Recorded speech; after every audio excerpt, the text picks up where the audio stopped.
আসসালামু আলাইকুম রহমতুল্লাহ। আমি এম আজিজ মাহমুদ পেজ থেকে আজিজুল ইসলাম আপনাদের সাথে যুক্ত হলাম। আমি বর্তমানে রয়েছি চাঁদপুর জেলার মতলব উত্তর থানার দুর্গম চরাঞ্চলের বড়চর গ্রামের আলী আহমেদ মিয়া উচ্চ বিদ্যালয়ের মাঠে। এই মাঠের অন্য একটি নাম রয়েছে, যেটি এলাকার খেলোয়াড়রাই নামটি দিয়েছেন। এই মাঠের নাম হচ্ছে বড়চর জাতীয় স্টেডিয়াম। হ্যাঁ, বড়চর জাতীয় স্টেডিয়াম শোনার পর অনেকে অবাক হতে পারেন, এই নাম কেন? এই নাম দেওয়ার কারণ হচ্ছে এই দুর্গম চরাঞ্চলের মধ্যে অনেকগুলো মাঠ রয়েছে। শুধু তাই নয়, বড়চরের মধ্যেও আনাচে কানাচে অনেক মাঠ রয়েছে। তার মধ্যে সর্বশ্রেষ্ঠ মাঠ হচ্ছে এই বড়চর এই স্কুল মাঠ।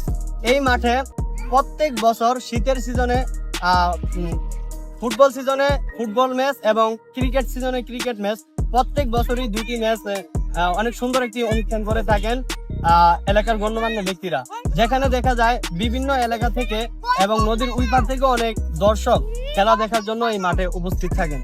যারা মানে খেলার প্রতি যে একটা ইন্টারেস্ট থাকে, সেই ইন্টারেস্ট তারা এই মাঠ থেকে অনুভব করে নিতে পারে। তো এখন আমি রয়েছি বড়চর এই জাতীয় স্টেডিয়ামের অ্যাক্টিভ কয়েকজন খেলোয়াড়দের সাথে। বিশেষ করে আমাদের তাইজুল ইসলাম ভাই, উনি আমার দেখা মতে এই মাঠের সার্বক্ষণিক অ্যাক্টিভ একজন খেলোয়াড়। উনি সব সময় এই মাঠে থাকেন এবং কি এই বছর উনি ফুটবল একটি টুর্নামেন্টে তার হাতও ভেঙে ফেলেছে। তো ওনার থেকে আমরা কিছু জানার চেষ্টা করবো। আসসালামু আলাইকুম রহমতুল্লাহ, কেমন আছেন ভাই? ভাই, আমার দেখা মতে কয়েক বছর বা এর আগে আমার খেল নাই, গত 5 বছর ধরে এই মাঠে সব সময় আমি দেখতেছি ফুটবল সিজনে একটি সুন্দর আয়োজন করে থাকেন ফুটবল ম্যাচ, এবং ক্রিকেট সিজনে একটি সুন্দর আয়োজন করে থাকেন ক্রিকেট। তো এই বছর কোনো আয়োজন আছে? হ্যাঁ ভাই, এবার আমাদের টুর্নামেন্ট হতে যাচ্ছে মরহুম Abdul Sattar gold cup tournament. আয়োজক আমার বন্ধু মোবারক হোসেন, ওর উদ্যোগে আর কি একটা টুর্নামেন্ট ছাড়া হতেছে। আর এই টুর্নামেন্ট উপলক্ষে আমরা মাঠে অনেক কাজ করতেছি। অনেক যাবত অনেক বড় ভাইরা সাহায্য করছে, অনেক কিছু করতেছে। আমরা এর পাশাপাশি আমাদের সার্বিক সহযোগিতা করতেছে বড়চর বন্ধু মহল ও বড়চর একতা গ্রুপ।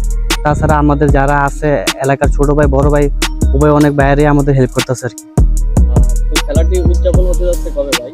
খেলাটি উদ্বোধন হতে যাচ্ছে কিছুদিনের ভিতরে, আমরা ডেট জানিয়ে দেবো। আমাদের আরো কিছু দল বাকি আছে, তো দল যদি হয়ে যায় তখন আমরা একটা অফিসিয়ালভাবে একটা জানিয়ে দেওয়া হবে যে কয়টি দল নিয়ে খেলাটি আমরা দলটি শুরু করতে যাচ্ছি। 16টি দল নিয়ে আর কি।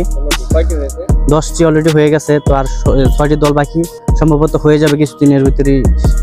তাহলে খেলাটি উদযাপন করবেন? হ্যাঁ, আমরা চাচ্ছি 16টি দল সম্পূর্ণ হলে খেলাটি শুরু করবো। মাঠ সম্পর্কে বা এলাকার খেলাধুলা সম্পর্কে একজন মুরব্বী হিসাবে আপনি বলেন। মাঠ সম্পর্কে বলা কি, আসলে আমরা ছোটবেলায় আমাদের গাড়ি বয়স হয়েছে, আমরা ছোটবেলা থেকে দেখতেছি যে আমাদের এই মাঠে মতলব উত্তর উপজেলার মধ্যে শ্রেষ্ঠ মাঠ হিসাবে একসময় বিবেচিত ছিল। ওই ধারাবাহিকতা ইনশাল্লাহ এখনো বজায় আছে। আর তারই ধারাবাহিকতায় কিছুদিন আগে আমাদের মাঠের সংস্কার কাজ হয়েছে।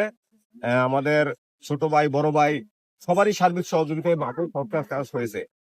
আর আমরা ইনশাল্লাহ প্রতি বছর নেই এই বছরও একটা টুর্নামেন্ট ছাড়তেছি। ওই টুর্নামেন্টে ইনশাল্লাহ আশা করি বর্তমান উপজেলা থেকে ম্যাক্সিমাম এলাকা থেকে দল আসতেছে। কিছু দল আসছে, আরো কিছু দল আসবে। তো আমাদের এই চরাঞ্চলের একটা প্রতিবাদ্য বিষয় আছে, ক্রিয়াই শক্তি ক্রিয়াই বল, মাদক ছেড়ে মাঠে চল। আসলে আমরা সবাই যদি এই খেলার জন্য মাঠে পড়ে থাকি, তাহলে আসলে কেউ জানি না যে মাদক নিয়ে পড়ে থাকবে কিনা। তাহলে ওই হিসাব করে আমাদের এখানে প্রতি বছর 2টা 3টা এবং 4টা টুর্নামেন্ট পরিচালনা হয়। তো এবার শীতের টুর্নামেন্টটা পরিচালনা হইতেছে। আশা করি সব মানুষ দর্শকরা দিতে হবে। আচ্ছা, ধন্যবাদ তাইজুল ইসলাম বড় ভাই, এবং ধন্যবাদ ভাই আপনাকেও। তো এই হচ্ছে আমাদের দুর্গম চরাঞ্চলের বড়চরের মাঠ। আর মাঠ সম্পর্কে আপনারা জানলেন, খেলাধুলা সম্পর্কে জানলেন। তো ফাইনালি এবছরও কিন্তু মরহুম আব্দুল সাত্তার সাহেব স্মৃতি গোল্ড ক্রিকেট টুর্নামেন্ট অনুষ্ঠিত হতে যাচ্ছে আর কিছুদিন পর। যেদিন শুভ উদ্বোধনী ম্যাচ হবে সেদিন আবারও আপনাদের সাথে দেখা হবে। আসসালামু আলাইকুম ওয়া রাহমাতুল্লাহ।